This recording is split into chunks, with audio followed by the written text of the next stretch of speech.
Paul McCartney and Ringo Starr share a special connection as the only surviving Beatles members. Almost immediately after Ringo joined the band, their relationship began to flourish. On tour, the percussionist shared a room with only one bandmate, Paul.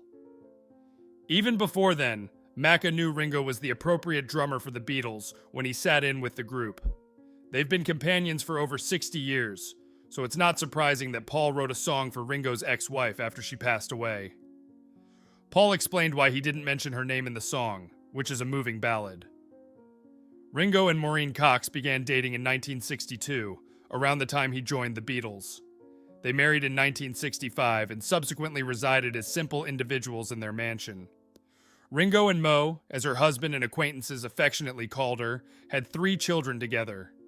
However, their union began to disintegrate at the same time as the Beatles. Ringo had indiscretions during his marriage, and his wife reciprocated. Her dalliance with George Harrison effectively terminated Ringo's marriage. In 1975, Ringo and Mo divorced. Ringo stayed by Cox's bedside when she passed away from leukemia in 1994, despite their relationship having ended nearly 20 years prior. Paul soon composed a song in her honor, but he omits Cox's name from the lyrics. He once explained why. Paul wasn't married to Mo and never had an affair with her, as far as the world knows. However, he was so affected by her passing that he promptly composed Little Willow in her honor. The tune was included on the 1997 album Flaming Pie by Macca. Paul wrote it for himself, his erstwhile roommate on the road with the Beatles, and the adult children of Ringo and Mo. I desired to convey to her how I felt about her, for her and her offspring. Paul said of Little Willow in the album's liner notes, "It is certainly heartfelt, and I hope it will help a bit." Yet Paul once explained why his tune for Ringo's wife didn't mention her by name. He stated that this was done so that the melody would have a more universal appeal.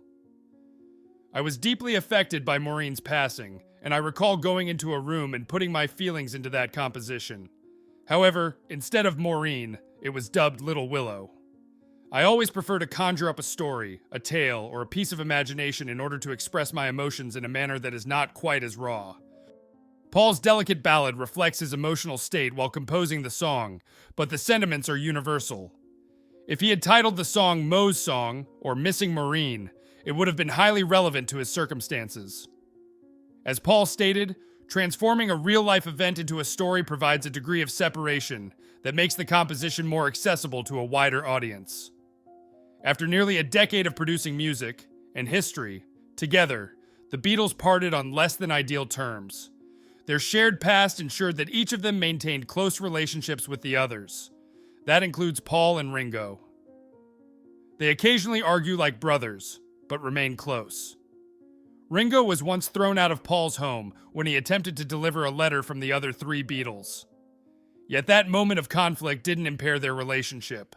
Macca sent Ringo an emotional missive just prior to the breakup of the Beatles. Paul delivered the induction speech when Ringo entered the Rock and Roll Hall of Fame in the 21st century, and the two FaceTime frequently. The 2 surviving Beatles remain close, as evidenced by Paul McCartney's composition for Ringo Starr's ex-wife.